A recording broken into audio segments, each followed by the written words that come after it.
Hey everyone, welcome back. हाजिर हूँ आपके लिए लेकर एक ऐसी कहानी जो शुरुआत से लेकर अंत तक हमें अपनी मिस्ट्री से उलझा कर रखती है। इस एपिसोड के स्टार्टिंग में हम देखते हैं कि जब मुनियोंग घर वापस आ जाती है तो गैंगजी भी उसके पीछे पीछे घर आ जाता है। वो मुनियोंग से बात करने की कोशिश कर रहा होता है पर मुनियोंग गैंगजी से दूर भाग रही होती है। तो गैंगजी उसको उठाकर टेबल के ऊपर रख देता है और उसे किस करने ही वाला होता है कि तभी जंगल से एक हिरन की जोरदार आवाज आती है, जिससे गैंगजी को उस हिरन पे काफी ज्यादा गुस्सा आता है। तो वो उसे गाली देता है और उसे चुप होने के लिए कहता है। गैंगजी को ऐसा करते देख मुनियोंग हंसने लगती है तो गैंगजी भी हंसने लगता है। गैंगजी मुनियोंग को आई लव यू है और फिर वो दोनों एक दूसरे को किस करते हैं। तभी सीन शिफ्ट होता है और हम देखते हैं सैंगजी को ली ने एक एग्रीमेंट साइन करके दिया होता है कि वो सैंगजी की एक बुक को अपनी कंपनी की तरफ से पब्लिश करवाएगा। इसीलिए सैंगजी जेसू से मिलने आया होता है ताकि उसे बता सके कि वो अब से उसके रेस्टोरेंट में काम नहीं करेगा। जेसू ये बात जानकर उससे कहता है कि मैं तुम्हारा सैलरी बढ़ा दूंगा पर तुम काम छोड़ने की बात मत करो। सैंगजी बताता है कि वो काम इसलिए छोड़ रहा है क्योंकि उसे पार्ट टाइम नहीं करना, उसे एक सच्चा असली वाला आर्टिस्ट बनना है और सिर्फ उसी पे ध्यान देना है। सैंगजी ने डिसाइड कर लिया होता है कि वो अब जेसू के लिए काम नहीं करेगा। इस बात से जेसू काफी इमोशनल हो जाता है क्योंकि सैंगजी की वजह से उसके रेस्टोरेंट में काफी कस्टमर आते थे। इसके बाद सीन गैंगजी और मुनियोंग की तरफ शिफ्ट हो जाता है। मुनियोंग गैंगजी से कहती है कि अच्छा मुझे एक बात बताओ कि तुमने मेरी फोटो अपनी माँ के पैर पे क्यों लगाई और क्या बताया उन्हें, कौन लगती हूँ मैं तुम्हारी। गैंगजी कहता है कि मुझे लगा कि वो तुम्हें देखना चाहती है और मैंने उन्हें ये बताया कि तुम सैंगजी की बेस्ट फ्रेंड हो और मैं तुमसे बहुत ज्यादा ही प्यार करता हूँ। हम तीनों अब से फैमिली हैं और साथ में रहते हैं तो उन्हें अब फिक्र करने की जरूरत नहीं है। फिर वो दोनों सोने चले जाते हैं और जब सुबह होती है तो हमें पता चलता है कि रात को वो दोनों साथ में सोए थे और एक दूसरे के साथ इंटीमेट भी हुए थे। गैंगजी उठकर खाना बना रहा होता है तभी वहाँ पर मुनियोंग आ जाती है और गैंगजी को पीछे से गले लगा लेती है। तभी गैंगजी मुनियोंग को बताता है कि उसने काम छोड़ दिया है और अब से वो अपनी पढ़ाई पूरी करेगा, मतलब कि कॉलेज जाएगा। लेकिन ये बात मुनियोंग को अच्छी नहीं लगती तो वो गैंगजी से कहती है कि तुम्हें कॉलेज जाने की कोई जरूरत नहीं है, तुम ऑनलाइन पढ़ाई कर लो। गैंगजी कहता है कि मैं तुमसे परमिशन नहीं मांग रहा, ये मेरा फैसला है, मेरा छोड़ो, तुम अपना बताओ तुम अब आगे क्या लिखने वाली हो। तब मुनियोंग कहती है कि मेरे पास अब लिखने के लिए कुछ नहीं बचा। गैंगजी पूछता है कि उस कहानी का क्या हुआ जो तुम लिख रही थी, मैं उसका इंतजार कर रहा था। मुनियोंग पूछती है कि तुम्हें वो कहानी पढ़नी है। तब गैंगजी कहता है कि नहीं, सबको दिखानी है, तुमने और सैंगजी ने बहुत ज्यादा ही मेहनत की है इसीलिए मैं सबको दिखाना चाहता हूँ। फिर मुनियोंग गैंगजी को वो ड्राइंग दिखाती है जो कि सैंगजी ने उसको दिखाया था। गैंगजी अपने आप को इतना खुश देखकर हैरान रह जाता है। वो कहता है कि ये तो मैं लग ही नहीं रहा। मुनियोंग कहती है कि इस ड्राइंग को देखकर मैंने सोचा कि मुझे इस कहानी में थोड़े चेंजेस करने होंगे पर मैं तुम्हें स्टोरी नहीं बताने वाली। गैंगजी पूछता है क्या तुम वो बुक पब्लिश करोगी। मुनियोंग कहती है ये वाली तो करूंगी पर आगे का कुछ कह नहीं सकती। मुनियोंग वो बुक पब्लिश करेगी ये जानकर गैंगजी बहुत ही खुश हो जाता है। तभी सैंगजी घर वापस आ जाता है तो गैंगजी ने खाना बनाया होता है तो वो तीनों मिलकर खाना खाने लगते हैं, जहाँ पर गैंगजी सैंगजी को बताता है कि मुनियोंग उस बुक को पब्लिश करने वाली है जिस पे तुम दोनों काम कर रहे थे। ये जानकर सैंगजी बहुत ही खुश हो जाता है और मुनियोंग से पूछता है क्या सच में। तो मुनियोंग कहती है कि हाँ, अब जब तुमने एक्सप्रेशन बनाना सीख ही लिया है तो मैंने सोचा कि तुम्हें इनाम दूं, इसीलिए इस बुक को पब्लिश कर रही हूँ। सैंगजी काफी खुश हो जाता है और कहने लगता है मुझे इनाम मिलेगा। तभी मुनियोंग कहती है पर तुम्हें कैंपेन कार्ड नहीं मिलेगी। ये सुनकर सैंगजी कहता है पर क्यों, तुमने वादा किया था और कॉन्ट्रैक्ट में भी लिखा था कि तुम मुझे कैंपेन कार्ड दोगे जिसमें घर होता है। मुनियोंग कहती है हाँ मैंने कहा था, लेकिन उसके आखिर में जो लिखा था उससे प्रॉब्लम है। तुमने लिखा था कि तुम्हारे छोटे भाई को घर बदलना पसंद नहीं इसीलिए तुम्हें कैंपेन कार्ड चाहिए, लेकिन अब तुम्हारा छोटा भाई घर नहीं बदलने वाला तो तुम्हें उस कार की अब कोई जरूरत नहीं। उसके बदले मैं तुम्हें पैसे दे सकती हूँ, पैसे तुम्हें पसंद है ना। सैंगजी कहता है हाँ मुझे पैसे पसंद है और बूढ़ा होने पर पैसों की जरूरत होती है, वैसे पैसा सब कुछ नहीं होता पर मुझे पॉकेट मनी देनी है। मुनियोंग कहती है तो ठीक है, मैं तुम्हें पैसे ही दे दूंगी। सैंगजी पूछता है कि हम काम कब शुरू करने वाले हैं। तब मुनियोंग कहती है कि आज और अभी से। इसके बाद हम देखते हैं ली और मुनियोंग को जो कि एक रेस्टोरेंट में आए होते हैं ताकि एक दूसरे से बात कर सके। मुनियोंग ने अपनी माँ को उकसाने के लिए the Murder of the Witch of the West की जो अगली पार्ट है पब्लिश करवाएगी ऐसा न्यूज फैलाया था, जिससे ली काफी ज्यादा ही परेशान हो चुका होता है क्योंकि ली को पता नहीं होता कि मुनियोंग के पास उस बुक की स्क्रिप्ट है। यहीं पर मुनियोंग ली को उस बुक की स्क्रिप्ट देती है जो देखकर ली काफी ज्यादा हैरान रह जाता है। मुनियोंग उससे उससे कहती है कि तुम इस बुक को पब्लिश करके इतने पैसे कमा सकते हो जिससे तुम अपनी कंपनी की हालत सुधार सकते हो। तभी मुनियोंग अपनी बुक की स्क्रिप्ट निकालती है और उससे कहती है कि तुम्हें चुनना होगा, या तो तुम मेरी बुक पब्लिश करोगे या फिर मेरी माँ की बुक, मर्जी तुम्हारी है। ली इस बारे में काफी सोचता है और कहता है कि मैं सिर्फ पैसे कमाने के लिए ऐसी बुक नहीं छपाऊंगा जिसको लिखने वाली ने तुम्हें जिंदगी भर तकलीफ दी हो। मुनियोंग कहती है बाद में पछताओगे तो नहीं, क्योंकि मुझे पता है कि मेरी माँ की बुक मेरी बुक से ज्यादा कमाई करेगी। ली कहता है मुनियोंग मुझे उनकी बुक से ज्यादा तुम्हारी बुक पसंद है। फिर जब ली वहाँ से जाने के लिए उठता है तो वो जो कोल्ड ड्रिंक पी रहा था वो the Murder of the Witch of the West book की स्क्रिप्ट पे गिर जाता है, जिससे वो स्क्रिप्ट भीग जाती है। तो मुनियोंग उस स्क्रिप्ट को वहीं पर छोड़ देती है और ली के साथ वहाँ से चली जाती है। उसके बाद हम देखते हैं सिंजे भी वहाँ पर आई होती है, पर उसका पेट खराब होता है, इसीलिए वो वॉशरूम गई थी। पर जब वो वापस आती है तो वो वहाँ पर ली और मुनियोंग को नहीं देखती, तो वो भी वहाँ से चली जाती है उस स्क्रिप्ट को लिए बिना ही। तभी वहाँ पर उस रेस्टोरेंट की वेट्रेस आती है और उस स्क्रिप्ट को उठाकर कचरे में फेंक देती है। ली घर आ चुका होता है और नामजोरी और उसकी माँ से बातें कर रहा होता है। तभी सिंजे भी घर आ जाती है तो ली उससे पूछता है कि तुम खाली हाथ क्यों आई हो, वो स्क्रिप्ट कहाँ पर है। सिंजे कहती है कौन सी स्क्रिप्ट। तब ली कहता है the Murder of the Witch of the West का, मैंने तुम्हें वो लाने को कहा था। सिंजे कहती है मुझे कब कहा लाने को। ली कहता है क्या बकवास कर रही हो, मैंने तुम्हें मैसेज तो किया था। तब सिंजे अपना फोन दिखाती है और कहती है कि मुझे तो कोई मैसेज नहीं मिला। फिर जब ली अपना फोन चेक करता है तो उसने गलती से मैसेज सिंजे के बजाय मुनियोंग को भेज दिया होता है, जो पढ़कर मुनियोंग को ली पे गुस्सा आता है तो वो उससे काफी गाली देती है। उसके बाद मुनियोंग अपनी माँ से आखिरी बार जेल में मिलने आती है। उसकी माँ कहती है कि तुम्हें लगता है कि तुम तीनों हमेशा साथ रहोगे। तब मुनियोंग कहती है कि हाँ, हम हमेशा ही साथ रहेंगे क्योंकि हम एक फैमिली हैं। ये सुनकर उसकी माँ गुस्सा हो जाती है और कहती है कि वो तुम्हारी फैमिली नहीं है। मैं चाहती थी कि तुम मेरी जैसी बनो, नहीं चाहती थी कि तुम्हें कोई बेकाब आए। मैं चाहती थी कि तुम एक मजबूत औरत बनो, ये मुश्किल नहीं है, बस तुम्हें अपनी मन की सुननी है, तो तुम क्यों उन कमजोरे के साथ रह रही हो। मुनियोंग कहती है अच्छा हुआ, मैं तुम्हारी तरह एक डायन बनने ही वाली थी, लेकिन मैं खुश हूँ मैं तुम्हारी जैसी नहीं बनी। अफसोस होता है तुम्हें ऐसे देखकर, तुम तो जानती भी नहीं कि तुम्हारी हालत कितनी खराब है। तुम्हारे अंदर सिर्फ भूख है, तुम किसी को अपना नहीं समझती और ना ही समझोगी। इसीलिए मैं तुमसे अलग हूँ, क्योंकि मैं समझ गई हूँ कि क्या होता है अपनेपन का एहसास महसूस करना। मैं पूरी कोशिश करूँगी कि मैं तुम्हारी यादों को पूरी तरह से भुला दूँ। इतना कहकर वो वहाँ से चली जाती है। फिर हम देखते हैं सैंगजी हॉस्पिटल में होता है और पेंटिंग में जो तितली मिस पार्क ने बनाई थी वो उसके ऊपर पेंट कर उसको मिटा देता है। तभी वहाँ पर मुनियोंग आती है और सैंगजी से कहती है कि तुमने वो तितली मिटा दी। सैंगजी कहता है हाँ, क्योंकि मुझे इस पेंटिंग में दूसरी तितली बनानी है जो कि अच्छी होती है। मैं अभी इसमें तितली बनाने वाला हूँ, तो क्या तुम देखना चाहोगी। फिर मुनियोंग सैंगजी को तितली बनाते हुए देखने लगती है। तभी सीन शिफ्ट होता है और हम देखते हैं गैंगजी को, जो कि जेसू से मिलने उसके रेस्टोरेंट आता है। फिर वो दोनों बैठकर बातें करने लगते हैं। जेसू कहता है कि मैंने सुना कि तूने अपनी नौकरी छोड़ दी। गैंगजी कहता है हाँ, अब से मैं पढ़ाई करूँगा। फिर जेसू कहता है कि मैं भी रेस्टोरेंट बंद कर तेरे साथ पढ़ाई करने चलूँ क्या, शायद थोड़ी अकल ही आ जाए। गैंगजी कहता है जेसू एक बात बता, क्या तुझे सच में पढ़ाई करके कॉलेज जाने में इंटरेस्ट है। तब जेसू कहता है बिल्कुल नहीं।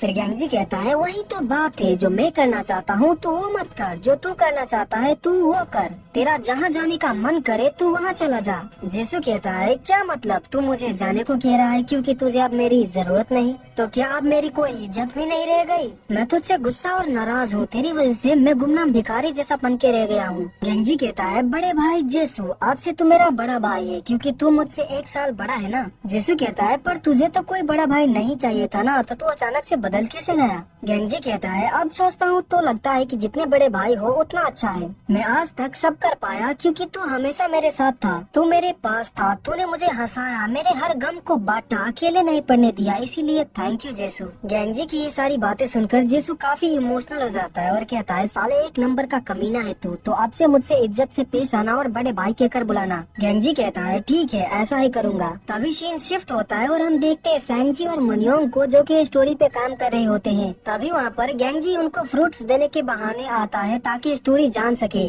पर सैंगजी और मुनियोंग उसको कमरे से बाहर निकाल देते हैं। फिर हम देखते हैं सिंजे और ली कचरे में उस बुक की स्क्रिप्ट को ढूंढ रहे होते हैं, पर वो उन्हें कहीं पर भी नहीं मिलता। तो ली सिंजे पे काफी गुस्सा करता है, जिसकी वजह से वो ली से नाराज हो जाती है और घर चली जाती है। तभी हमें पता चलता है कि सिंजे को वो स्क्रिप्ट मिल चुकी होती है, पर उसने ली को नहीं बताया क्योंकि ली ने उसके ऊपर गुस्सा किया और उसे बातें सुनाई, इसीलिए उसने ली को नहीं बताया ताकि वो ली को कुछ दिन परेशान कर सके। फिर अगले दिन प्रेस से वो बुक छप कर आ जाती है जो कि मुनियोंग ने लिखे थे और सैंजी ने उसके अंदर ड्राइंग बनाया था। उस बुक का नाम होता है फाइंडिंग द रियल फेस, मतलब कि असली चेहरे की तलाश। सैंजी उस बुक के अंदर अपना नाम और फोटो देखकर बहुत खुश हो जाता है। वो अपने माँ के पास जाने लगता है तो गैंगजी और मुनियोंग भी उसके पीछे पीछे चले जाते हैं। ली काफी ज्यादा ही परेशान होता है। उसे लग रहा होता है कि ये बुक नहीं चलेगी क्योंकि मुनियोंग ने इस बार बहुत ही डिफरेंट स्टोरी लिखी है जो कि वो पहले नहीं लिखा करती थी। फिर हम देखते हैं सैंजी अपनी माँ के पास आ चुका होता है और उनसे कहता है कि मैं बहुत बड़ा आर्टिस्ट बन गया हूँ। फिर वो अपनी माँ को अपनी ड्राइंग्स दिखाने लगता है। तभी गैंगजी उसके पास आता है और उससे कहता है कि सैंजी, माँ को इस बुक की कहानी भी जाननी होगी ना, तो तुम उन्हें पढ़कर क्यों नहीं सुनाते।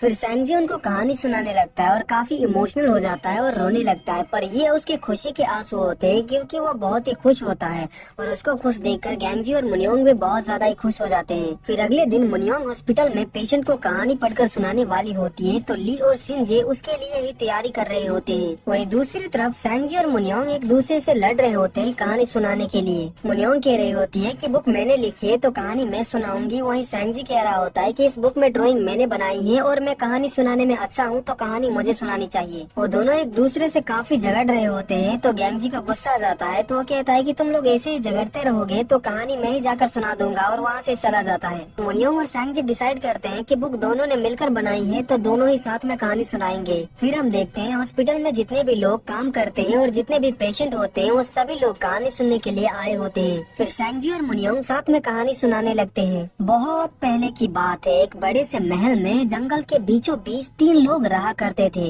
जिनके असली चेहरे शैडो विच चुरा कर ले गई थी। तो फिर बॉक्समैन ने कहा अगर हमें लड़ना बंद करके खुश रहना है तो हमें अपने चेहरे ढूंढ कर लाने होंगे। तो वो तीनों अपनी कैंपन कार में बैठकर निकल पड़ते हैं अपने चेहरों को ढूंढने के सफर पे। एक दिन उन्हें एक लोमड़ी माँ मिली। वो बर्फ पे बैठकर जोर जोर से रो रही थी। मास्क वाले लड़के ने लोमड़ी से पूछा कि मैम आप इतना रो क्यों रही हैं? लोमड़ी माँ ने कहा कि मैं यहाँ पर खाना ढूंढने आई थी लेकिन मेरा बच्चा जो कि मेरी पीठ पर बैठा हुआ था वो बर्फ में गिर कर कहीं गुम हो गया। उस लोमड़ी माँ के आंसू सूख गए थे। वो छाती पीटते हुए रोए जा रही थी। जब मास्क वाले लड़के ने ये देखा तो तुरंत उसकी आंखों से गर्म आंसू बहने लगे और फिर उसके आंसुओं से वहाँ उस जगह की बर्फ पिघल गई और उसका बच्चा जो कि बर्फ के नीचे दबा हुआ था वो सामने आ गया। फिर वो तीनों वहाँ से आगे निकल गए। फिर जल्द ही उन्हें एक जोकर मिला जो कि कांटों के बीच नंगा नाच रहा था। बिना फीलिंग्स की राजकुमारी ने पूछा कि तुम नाच क्यों रहे हो जबकि तुम्हें कांटे चुभ सकते हैं? तो उसने कहा अगर ऐसा करूँगा तभी लोग मुझे देखेंगे। मुझे दर्द तो हो रहा है पर कोई मुझे देख ही नहीं रहा। फिर वो राजकुमारी खुद उस कांटों वाली फूलों के बीचों बीच जाकर उसके साथ नाचने लगी। क्योंकि राजकुमारी में फीलिंग्स नहीं है इसीलिए उसे दर्द नहीं होगा। और जब राजकुमारी ने कूद कूद कर नाचना शुरू किया तो उसके खाली शरीर से जोर जोर से आवाजें आने लगी। आवाजें सुनकर लोग उसी जगह पर आकर जमा होने लगे और उनका डांस देखने लगे।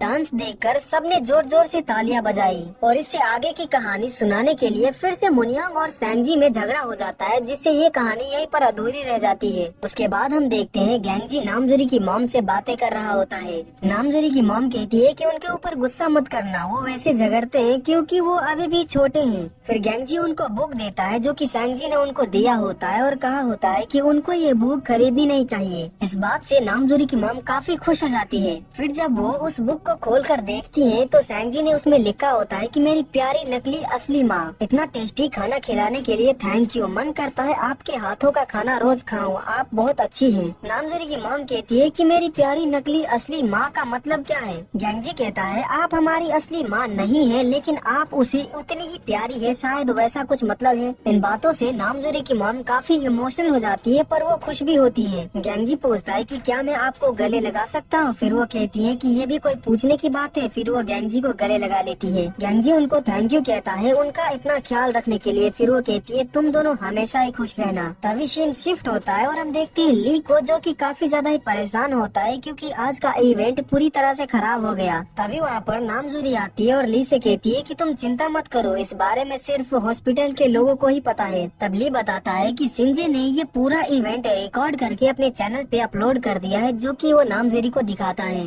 तो नामजुरी कहती है इससे सबको बुक के बारे में पता चलेगा और बुक ज्यादा बिकेगी। ली कहता है तुम झूठ भी ठीक से बोल नहीं पाती जूरी। नामजोरी कहती है ली तुम गिरोगे जरूर, लेकिन मुझे पता है तुम कभी भी हार नहीं मानोगी क्योंकि तुम बेहद मजबूत इंसान हो। खैर मैं अब तुमसे ज्यादा मिल नहीं पाऊंगी क्योंकि तुम तो अब सियोल जा रहे हो। ली कहता है हाँ मैं नई शुरुआत जरूर करूंगा, लेकिन मैं सियोल नहीं जा रहा। मैं शेंजन सिटी में ही ऑफिस खोल रहा हूँ, वहाँ पर किराया बहुत ज्यादा है तो मैं वहाँ क्यों जाऊँ भला, और तुम भी तो यहीं पर हो। ये सुनकर नामजोरी बहुत खुश हो जाती है। उसके बाद हम देखते हैं गैंगजी, सांगजी और मुनियोंग घर वापस जा रहे होते हैं तो डायरेक्टर उनसे कहता है कि जरा रुको, मेरे पास तुम्हारे लिए कुछ है। फिर हमें पता चलता है कि डायरेक्टर ने एक कैंपेन कार सांगजी के लिए खरीदी है क्योंकि उसने बहुत ही अच्छा पेंटिंग बनाया और उसमें तितली भी है। डायरेक्टर सांगजी को किया हुआ वादा पूरा करता है। इस कार को देखकर सांगजी बहुत ज्यादा ही खुश हो जाता है। गैंगजी डायरेक्टर से कहता है कि सर इसकी क्या जरूरत थी। तब डायरेक्टर कहता है कि तुम तीनों को काफी कुछ सहना पड़ा क्योंकि मैंने एक धोखेबाज को काम पे रखा, उसके लिए मुझे तुमसे माफी मांगनी थी। इसे लोगे तो मुझे अच्छा लगेगा और इसके बदले मुझसे तुम मिलने आते रहना। फिर जब शाम को सांगजी टीवी देख रहा होता है तो गैंगजी उससे कहता है कि सांगजी हम तीनों कैंपेन कार में बैठकर कहीं घूमने चले। सांगजी कहता है लेकिन अब हमें उस तितली से डर के भागने की जरूरत नहीं है, तो हम उस कैंपेन कार में बैठकर कहीं घूमने क्यों जाए, मुझे नहीं जाना। गैंगजी कहता है हम भाग नहीं रहे, हम बस घूमने जाएंगे। सांगजी कहता है दोनों एक ही बात है, मुझे नहीं जाना। गैंगजी सांगजी को घूमने जाने के लिए मनाने की काफी कोशिश करता है पर वो नहीं मानता, तो वो गुस्सा हो जाता है और वहाँ से चला जाता है और सीधा पहुँचता है मुनियोंग के पास। वो मुनियोंग को भी यही बात कहता है कि हम कहीं कैंपेन कार में बैठकर घूमने चले, लेकिन मुनियोंग भी मना कर देती है, जिससे वो बहुत ज्यादा ही गुस्सा हो जाता है। फिर वो जेसू और ली को एक रेस्टोरेंट में बुलाता है और उनके साथ शराब पीने लगता है। वो काफी ज्यादा ही पी लेता है और अपने मन की सारी भड़ास निकालने लगता है। गैंगजी होश में नहीं होता तो जेसू और ली भी उसके हाँ में हाँ मिलाते हैं और कहते हैं कि तुम सही कह रहे हो, उन्होंने बहुत ही गलत किया। फिर जब शाम को वो पीकर घर वापस आता है तो मुनियोंग और सांगजी उसका इंतजार कर रहे होते हैं। उन्होंने कुछ सामान सूटकेस में पैक करके रखा होता है तो गैंगजी पूछता है कि ये सूटकेस यहाँ पर क्या कर रहा है, तुम लोग कहीं जा रहे हो क्या? फिर मुनियोंग कहती है कि तुमने कहा था कि तुम्हें सफर पे जाना है, कहीं घूमने जाना है, तो हमने नाटक किया ताकि हम तुम्हें सरप्राइज दे सके, पर तुम नाराज होकर चले गए और पीकर घर आए हो। गैंगजी ये जानकर बहुत ज्यादा ही खुश हो जाता है कि अब वो घूमने जाने वाला है मुनियोंग और सांगजी के साथ। फिर वो लोग एक लंबे सफर पे निकल जाते हैं। वो लोग बहुत सारी जगहों पर घूमने जाते हैं और साथ ही में वो तीनों बहुत अच्छा टाइम स्पेंड कर रहे होते हैं। वो तीनों बहुत ज्यादा ही मजे कर रहे होते हैं और साथ ही वो लोग बहुत ज्यादा ही खुश भी होते हैं। बिना किसी चीज की फिक्र किए अपनी जिंदगी को एंजॉय कर रहे होते हैं। वो लोग रात को एक जगह पर रुके हुए होते हैं जहाँ पर गैंगजी बाहर बैठा होता है तो मुनियोंग भी उसके पास आकर बैठ जाती है। वो गैंगजी से माफी मांगती है उसको कई बार चोट पहुँचाने के लिए और साथ ही ये भी उम्मीद करती है कि उसको कभी भी अब चोट न पहुँचे। वो गैंगजी को थैंक यू भी कहती है उसको इस सफर पे साथ लाने के लिए। गैंगजी पूछता है क्या हुआ, ऐसा क्यों बोल रही हो? मुनियोंग कहती है आई लव यू गैंगजी, और मैं कोई नाटक नहीं कर रही, मुझे सच में तुमसे प्यार हो गया है। फिर वो दोनों एक दूसरे को किस करते हैं। फिर जब सुबह होती है तो सांगजी एक बेंच पे बैठा होता है तो गैंगजी उसके पास आता है और उससे कहता है कि चलो आज हम नाम ही घूमने चलते हैं। सांगजी गैंगजी से पूछता है कि क्या तुम्हें मजा आ रहा है, क्या तुम्हें कैंपेन कार में घूमनी है? गैंगजी कहता है हाँ मुझे बहुत मजा आ रहा है। सांगजी पूछता है कि हम कब तक कैंपेन कार में घूमेंगे? गैंगजी कहता है जब तक हम थक नहीं जाते तब तक। सांगजी कहता है तो फिर तुम मुनियोंग के साथ चले जाओ, मुझे कहीं और जाना है। गैंगजी पूछता है क्यों, क्या तुम्हें हमारे साथ मजा नहीं आ रहा? सांगजी कहता है मुझे बहुत मजा आ रहा है, लेकिन मुझे ड्राइंग्स करनी है, मुझे बच्चों की बुक्स में ड्राइंग्स करनी है, मुझे उसमें ज्यादा मजा आता है। गैंगजी कहता है अच्छा तो फिर ठीक है हम घर चलते हैं। सांगजी कहता है नहीं तुम दोनों मजे करो, मुझे काम करना है, उन्होंने कहा था कि वो किसी को भेज देंगे मुझे लेने के लिए। तभी वहाँ पर मुनियोंग भी आ जाती है और उनको चलने के लिए कहती है। तब सांगजी मुनियोंग से कहता है कि एक चिल्ड्रन बुक राइटर को मेरी ड्राइंग्स पसंद आई है और उसे मेरे साथ काम करना है, उसकी कहानी को मेरी ड्राइंग्स की बहुत जरूरत है, किसी को मेरी जरूरत है। मुनियोंग उसको मनाने की कोशिश करने ही वाली होती है पर गैंगजी उसको रोक देता है। वो सांगजी से कहता है कि क्या तुम मेरे बिना रह लोगे, तुम्हें मेरी जरूरत नहीं होगी क्या? सांगजी कहता है गैंगजी पे सिर्फ गैंगजी का हक है, तुम पे तुम्हारा हक है और मुझ पे मेरा हक है। ये बात सुनकर गैंगजी बहुत इमोशनल हो जाता है और रोने लगता है। सांगजी उसको रोते हुए देखता है तो उसको गले से लगा लेता है और उसे चुप कराने लगता है। थोड़ी देर बाद वहाँ पर ली पहुँच जाता है सांगजी को लेने के लिए, क्योंकि सांगजी उसके लिए ही काम करने वाला होता है। गैंगजी उसको जाने देता है क्योंकि वो भी कितने सालों से यही चाह रहा था कि सैंगजी अपनी जिंदगी खुद से जिए, किसी के सहारे नहीं। सैंगजी के इस डिसीजन से गैंगजी बहुत ज्यादा खुश होता है कि उसका भाई एक जिम्मेदार इंसान बन गया। यहाँ पर मुनियोंग, सैंगजी, गैंगजी तीनों ही बहुत ज्यादा ही खुश होते हैं। ली सैंगजी को अपने साथ ले जाता है और वहीं मुनियोंग और गैंगजी अपने सफर को कंटिन्यू रखते हैं और आगे के सफर पे निकल जाते हैं। और यहीं पर हमें वो कहानी सुनाई जाती है जो कि अधूरी रह गई थी मुनियोंग और सैंगजी के लड़ाई की वजह से। उन तीनों ने अपने चेहरे ढूंढने के लिए एक नया सफर शुरू किया तो वो बुरी शैडो विच फिर से उनके सामने आ गई। वो उस मास्क वाले लड़के को पकड़कर ले गई जो कि उस लोमड़ी माँ के लिए रोया था और साथ ही उस राजकुमारी को भी जो कि उस जोकर के साथ नाची थी। तुम दोनों कभी भी अपना खुशहाल चेहरा ढूंढ नहीं पाओगे, उन्हें ऐसा श्राप देकर उसने दोनों को जमीन के अंदर एक अंधेरी गुफा में बंद कर दिया। लेकिन बॉक्समैन को कुछ दिनों बाद वो गुफा मिल गई, लेकिन उसका रास्ता इतना पतला था कि वो अंदर नहीं जा पाया। उसने सोचा कि उसको अंदर जाने के लिए उसको अपने सिर पे लगे डब्बे को निकालना पड़ेगा। तभी अंदर से मास्क वाले लड़के ने कहा कि दोस्त तुम हमारी फिक्र मत करो, यहाँ से भाग जाओ, वो शैडो विच जल्दी लौट आएगी। लेकिन उस बॉक्समैन ने हिम्मत जुटाई और अपने सिर से वो डब्बा निकाल कर फेंक दिया। फिर वो गुफा के अंदर गया और मास्क वाले लड़के और उस राजकुमारी को बचा लिया। जब वो दोनों गुफा से बाहर आए तो उन्होंने देखा कि बॉक्समैन के चेहरे पर अब डिब्बे के बजाय गुफा की काली मिट्टी लगी थी। वो उसे देखकर हंसने लगे। जोर जोर से हंसने की वजह से मास्क वाले लड़के का मास्क अचानक गिर गया। उस राजकुमारी के शरीर पे बंधा डिब्बा नीचे गिर गया और एक जोर की आवाज आई। वो बॉक्समैन उस डिब्बे से बाहर था तो उसने उन दोनों को हंसते हुए देखा और उन्हें हंसते हुए देखकर उसने कहा हम खुश हैं। दरअसल उस शैडो विच ने उनके असली चेहरे नहीं चुराए थे, बल्कि उसने उन लोगों की खुश होकर जीने की हिम्मत चुरा ली थी। पर उनकी हिम्मत फिर से लौट आई और वो तीनों अपनी जिंदगी खुशी से जीने लगे। ऐसा ही कुछ मुनियोंग, गैंगजी और सैंगजी के साथ हुआ। उनके जिंदगी में भी बहुत सारी परेशानियां आई पर अब वो अपनी जिंदगी में खुश हैं। और यहीं पर ये ड्रामा खत्म हो जाती है।